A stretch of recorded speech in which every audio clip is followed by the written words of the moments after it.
Halo semuanya, sebelumnya perkenalkan, nama saya Robilianto, NIM 2131115. Dalam kesempatan kali ini, saya ingin menyampaikan beberapa hal tentang kitab suci agama Buddha, Tripitaka. Nah, dasar dari kata Tripitaka itu adalah Tri, yang berarti tiga, dan Pitaka, yang berarti keranjang. Maka, Tripitaka memiliki arti tiga keranjang.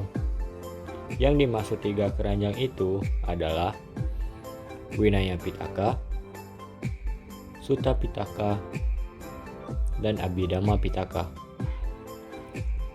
Vinaya Pitaka merupakan kumpulan ajaran yang diperuntukkan bagi upasaka-upasika atau umat wihara. Di samping itu, Vinaya Pitaka juga berisikan tata tertib bagi para biku atau bikuni. Sutta Pitaka merupakan kumpulan ceramah atau dialog yang berisikan khotbah-khotbah Sang Buddha. Abhidhamma Pitaka merupakan kumpulan doktrin yang lebih tinggi. Abhidhamma juga berisikan tentang ajaran metafisika dan ilmu kejiwaan. Nah, selanjutnya saya ingin membahas beberapa poin, yaitu 1. Mengapa kita harus mengacu pada kitab suci Tripitaka? 2. Validitas, keautentikan, dan pentingnya memahami kerangka dan isi kitab suci Tripitaka. 3. Dinamika dan tantangan kitab suci Tripitaka. 4. Esensi dan urgensi kitab suci Tripitaka untuk saat ini dan masa depan. Pertama, mengapa kita harus mengacu kepada kitab suci Tripitaka? Karena dengan adanya Tripitaka, kita dapat mempelajari semua hal yang telah diajarkan oleh guru agung kita Sang Buddha, yang dimana ajaran Sang Buddha tidak akan punah dengan adanya Tripitaka tersebut, sehingga generasi yang akan datang juga dapat mendapatkan ajaran dari Sang Buddha. Yang tentunya di dalam Tripitaka terdapat beberapa hal yang dapat kita lakukan dalam kehidupan sehari-hari sebagai umat Buddha yang akan membimbing kita untuk mencapai kebahagiaan tertinggi. Selanjutnya, validitas, keautentikan, pentingnya memahami kerangka dan isi Tripitaka.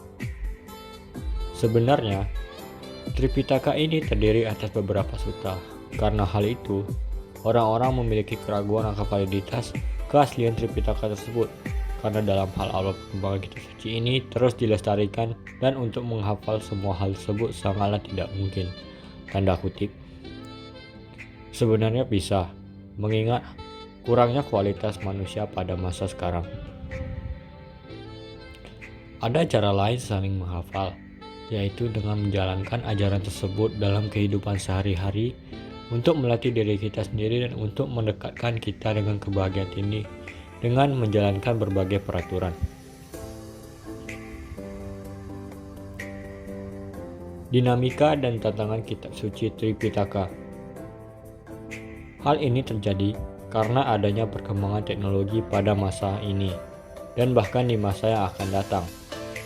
Tentunya, dalam hal yang namanya perkembangan, ada juga yang namanya pro, kelebihan, dan con, kekurangan.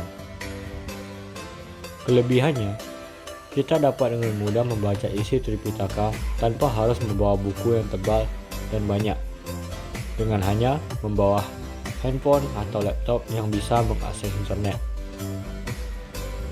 Kekurangannya, kebanyakan orang tidak sadar akan hal tersebut dan tidak menggunakan internet dengan bijak untuk membaca Tripitaka tersebut, malah menggunakan internet untuk urusan atau kepentingannya lain. Esensi dan urgensi kitab suci Tripitaka untuk saat ini dan masa depan. Dengan jumlah sutta begitu banyaknya, itulah yang menjadi alasan mengapa kebanyakan orang agak kesusahan untuk melakukan pembelajaran lebih lanjut, yang membuatnya cukup melelahkan, yang dimana untuk membaca sutta itu akan menghabiskan banyak waktu dan energi yang diperlukan, Solusinya, kita dapat melakukan sutta-sutta dengan mendengarkan pembabaran Dhamma oleh anggota Sangha dan mempraktekkannya dalam kehidupan sehari-hari. Baiklah, sekian dari saya. Terima kasih.